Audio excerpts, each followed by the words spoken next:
দ্রুত কথাবার্তা, এগুলো বলা বলি হচ্ছে।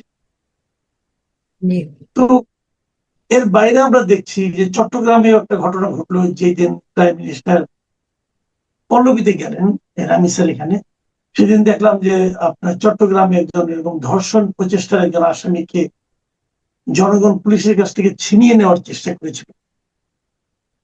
তো এই যে মানুষের মানসিকতা ধর্ষণের প্রতি, ধর্ষকদের প্রতি, এই সমস্ত ঘটনার প্রতি, এই পুরো বিষয়টাকে আপনি মানে সামাজিক ভাবে কিভাবে বিশ্লেষণ করবেন?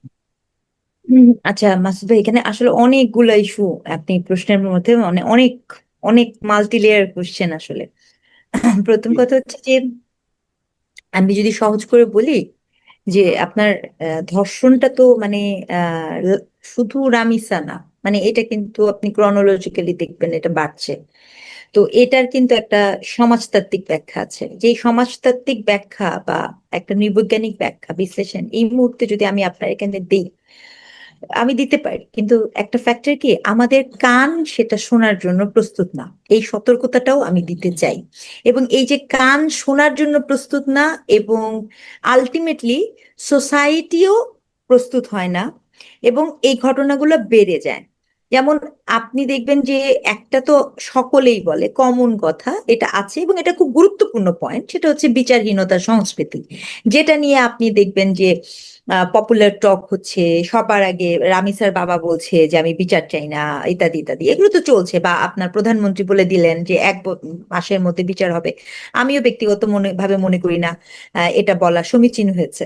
তার কারণ হচ্ছে বিচারিক প্রক্রিয়া ডেফিনেটলি আইনের ভাষাতে আপনি যদি বুঝতে চান, তাহলে এটা আমাদের সকলকে মাথায় রাখতে হবে। একজন অপরাধীকে পরিপূর্ণ সুযোগ দিতে হয় তিনি যেন তার সেলফ ডিফেন্স করতে পারে, এবং যে কোনো আদালতে, যে কোনো আইনে, যে কোনো আইনে ইনক্লুডিং শরিয়া, মৃত্যুদণ্ডের মতো, যেটা ক্যাপিটাল পানিশমেন্ট আর কি, হ্যাঁ, ক্যাপিটাল পানিশমেন্ট যখন দেওয়া হয় তখন কিন্তু শেষ মুহূর্ত পর্যন্ত এইটা নিশ্চিত করতে হয় যে যিনি দোষী তার দোষের মাত্রা এবং তার এসের মাত্রা এটা যেন জাস্টিফিকেশনটা তৈরি করে। এখন আপনি যদি শুধু রামিসার কেস নিয়ে কথা বলেন তাহলে সেটা একরকম কেস, আর আপনি যদি ক্রনোলজিক্যালি নিয়ে কথা বলেন তাহলে কিন্তু আরেক রকম কেস। আমি মনে করিয়ে দিতে চাই, যখন বাংলাদেশের আইন বলেন বা যেখানেই বলেন, যখন একজন নিজে বলবে যে আমি স্বীকারোক্তি, জবানবন্দি আপনি স্বীকার করে নিয়েছেন, নিজে থেকে ধরা দিয়েছেন, এটা ইটসেলফ পানিশমেন্টের মাত্রা আমাদের অ্যাকর্ডিং টু ল কমায় দেয়। মাদকাসক্ত হলে পরে আমাদের ল কমায় দেয়। আবার এই যে দেখেন, আমাদের মিডিয়া থেকে শুরু করে সবাই একটা কমন কথা বলে, এটা একটা মিডিয়ার পপুলার টক। আপনি একজন সিনিয়র সাংবাদিক, আপনাকে আমি একটা অনুরোধ করবো, এই যে যে কোনো কিছু হলে যেটাকে বিকৃত বলে দেওয়া বা মানসিকভাবে অসুস্থ বলে দেওয়া, আপনি কিন্তু এই কথা বলার মধ্য দিয়ে ওই অপরাধীকে এক ধরনের ডোর খুলে দেন, মানে এসকেপ করার ডোরটা খুলে দেন। কারণ আপনি জানেন আইনে কি, আমি যদি পাগল হই, পাগল হয়ে যদি আমি আপনাকে মারি, আমার কি ফাঁসি হবে? হবে কি না? হবে না কিন্তু।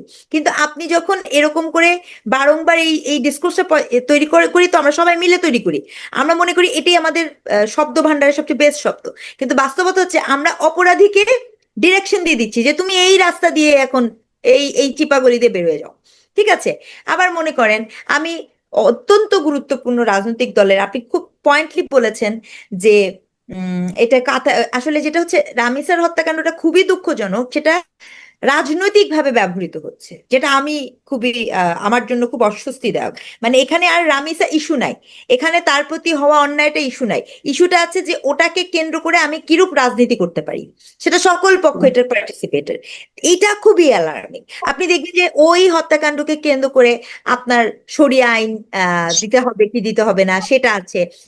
খুবই অবাক হয়ে শুনছিলাম যখন বলেছে যে সকলের সামনে প্রকাশ্যে শাস্তি দিতে হবে। আবার আমি দেখলাম নতুন পার্টি এনসিপি, এনসিপি বলল যে, এনসিপি পার্টির একজন বলল যে কি আপনার কোনো বিচার, কোনো আসামির পক্ষে যেন কোনো লয়ার না দাঁড়ায়।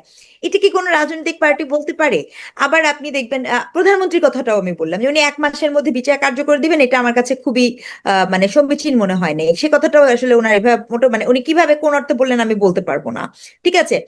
তারপরে মনে করেন, মানে আমার কাছে সকল পক্ষের মনে হচ্ছে কি একটা একটা পপুলিস্টিক একটা আচরণ, কোন কথা বললে আমার সুবিধা হবে এরকম একটা কথা। এর মধ্যে আমি একজনের কথা দেখলাম, আমার ভালো লেগেছে সম্ভবত, এবং সেটি হচ্ছে ঘটনাচক্রের স্বরাষ্ট্র উপদেষ্টা সালাউদ্দিন আহমেদ।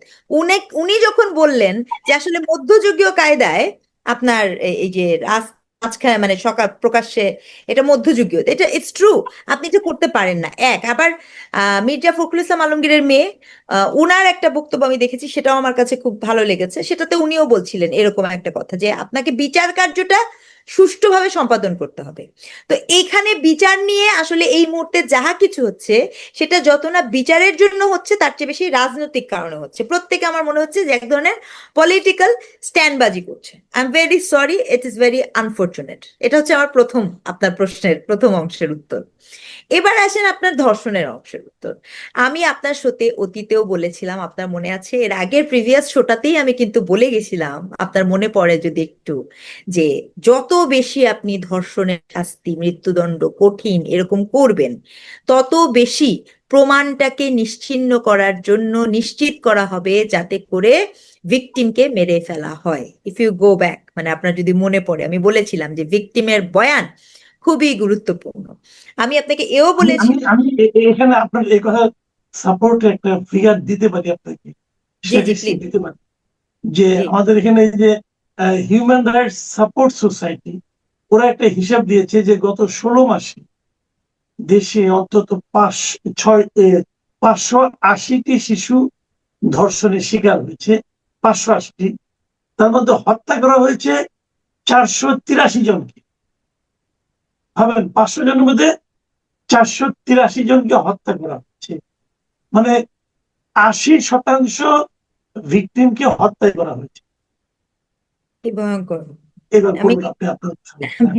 না না, এই যে দেখেন, এটা বললাম সাপোর্টিং এভিডেন্স। থ্যাংক ইউ, আপনি আমাকে এই এভিডেন্সটা দিলেন। আমি আপনার কাছ থেকে আরো ডিটেল এটা জেনে নিব। রিপোর্টটা আমি দেখিনি, কারণ আমার গবেষণা বলে, আমার আন্ডারস্ট্যান্ডিং বলে, আমি বারবার বলেছি যে এইটা মানে খুবই অ্যালার্মিং। কারণ আপনি যখনই এই লটাকে কঠিন করে দিবেন, সে ভিকটিমকে আর বাঁচিয়ে রাখবে না।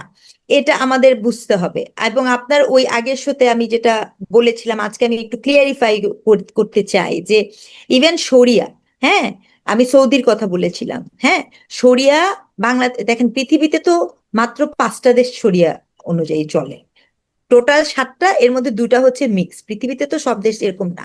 তো এখানে ধরেন ফর এক্সাম্পল আপনি যদি সৌদি আরবকে নেন, সৌদি আরবের ধর্ষণের শাস্তি মৃত্যুদণ্ড। হুদ হুদ হুদ নামে যে ইটা আছে, সেখানে শুধুমাত্র 3 ক্ষেত্রে আপনার ধর্ষণের শাস্তি মৃত্যুদণ্ড হবে। আপনি যদি প্রকাশ্যে গণধর্ষণ করেন, গণধর্ষণের শাস্তি মৃত্যুদণ্ড। আপনাকে যদি অপহরণ করে নিয়ে যাওয়া হয় তাহলে মৃত্যুদণ্ড।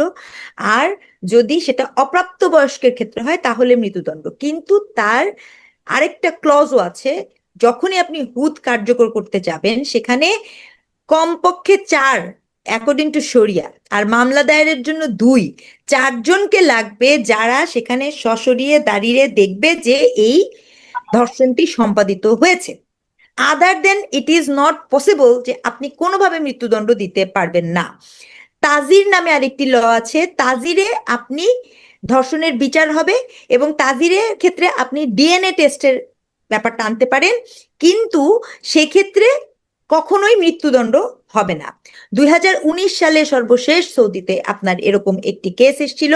সেই কেসে যখন মানে যিনি আপিল করেছিল, তিনি শেষ মুহূর্তে যখন সাক্ষী হাজির করতে পারে নাই মাসুদ ভাই, তাকে ব্যভিচারী আখ্যায়িত করে 100 বেত্রাঘাত করা হয়। এই হচ্ছে, মানে মানে ধর্ষিতাকে। জি, ভিকটিমকে। কারণ নিয়ম হচ্ছে যদি আপনি প্রমাণ না করতে পারেন, মানে একে তো আপনার ওই 4 সাক্ষী লাগবে, কোনো কারণে যদি সাক্ষী বিট্রে করে বা সাক্ষী বলে আমি সাক্ষী দিব না, তখন আপনার ওই নারী ব্যভিচারী হিসেবে প্রমাণিত হবে এবং তাকে 100 বেত্রাঘাত করা হয় যে সে সমাজে ব্যভিচার সৃষ্টি করছে। তো এই কেসটা খুব আলোচিত কেস, এবং এটাই সর্বশেষ আলোচিত কেস, এবং এর পরে সৌদিতে এরকম কেসই পাওয়া যায় না। তো এই যে নানা কিছু এখানের সাথে যুক্ত, তো কোনো আইনেই কিন্তু, মানে আমি কিন্তু এখানে শরিয়াকে খাটো করছি না, বরঞ্চ আমি বলতে চাচ্ছি শরিয়ার আইনটাও কিন্তু অনেক স্ট্রিক্ট। ক্যাপিটাল পানিশমেন্টের ক্ষেত্রে শরিয়ার আইনটাও কিন্তু অনেক স্ট্রিক্ট। মানে এখানে অনেক ধরনের প্রমাণ টমান কিছু দেওয়া আছে, কোনো আইনই কিন্তু এখানে এত ইজি টু গো না।